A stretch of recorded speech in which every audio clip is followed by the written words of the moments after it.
নানুমণি, তুমি কি সুন্দর টিকিয়া বানিয়েছো।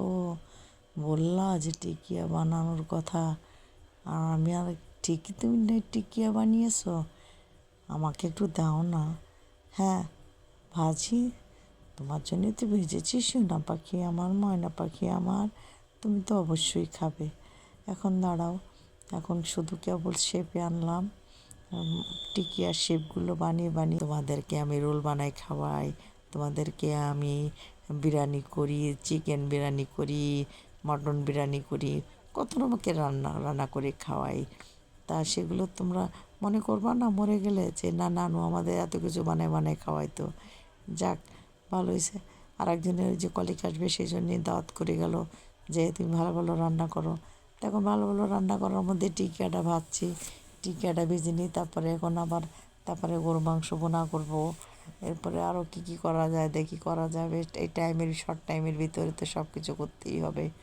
এখন টিকি একটা একটা করে দিচ্ছি আর ভাজছি আর উঠাচ্ছি, কী আর করব, বেশি করে বানাচ্ছি যাতে সবার হয়।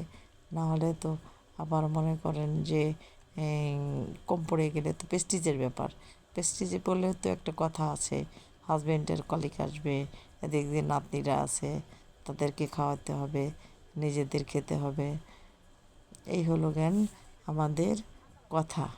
আমার হাজবেন্ডটা না যা, এই অর্ধেক রাত্রি উঠে মিড নাইট খাবার খাবে। সে বলবে তুমি এখন উঠে আমাকে রান্না করে দাও, জর্দা করো, নাহলে সিমাই রান্না করো, আর না হলে তুমি একটু খিচুড়ি রান্না করে দাও, গোশ খিচুড়ি। যখন তখন একটার পর একটা বায়না করবে।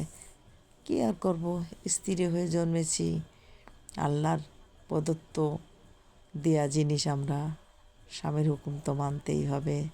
না মানলে আবার ওদিকে লেখাজোকা আছে, দুই ঘাড়ে দুই ফেরেস্তা আছে, লেখবে নে কী করেছি না করেছি, এটাই তো ব্যাপার। এখন আমাদের তো মেনে চলতেই হবে। এখন আমার হাজব্যান্ড বলতেছে যেগুলো, সেগুলো তো আমার মেনে চলতেই হবে। দর্শক, আপনারা তো দেখছেন যে আমি কাজ কাজের ভিতরে থাকি, আমি তো বসে থাকি না, আমি তো রান্নাবান্না করি, সবাইকে খাওয়া দাওয়া করাই, রান্নার ভিতর দিয়ে সমস্ত কিছু বলি, কথা বলি। এখন আমার টিকিয়াগুলো ভাজা হয়ে গেছে, এখন আমি এটা তুলে ফেলছি। অনেকগুলোই ভাজিছি অবশ্য, এটা ওইটাও ভাজা হয়ে গেল। এখন আমি আস্তে আস্তে ভাজা হয়ে গেলে আমরা সব কিছু আর কি, দেখেন কি সুন্দর হয়েছে ভাজাটা, দেখার মতো অনেক সুন্দর ভাজা হয়েছে। এদিকে আমি ভাত রাইস কুকার হয়েছে, এদিকে ঘি দেওয়া হচ্ছে। রাইস কুকারে ঘি না মানে মানে 1 নম্বর ঘি, অনেক মজা অনেক টেস্ট। একদম আমাদের খুলনার মুষ্টি মহলে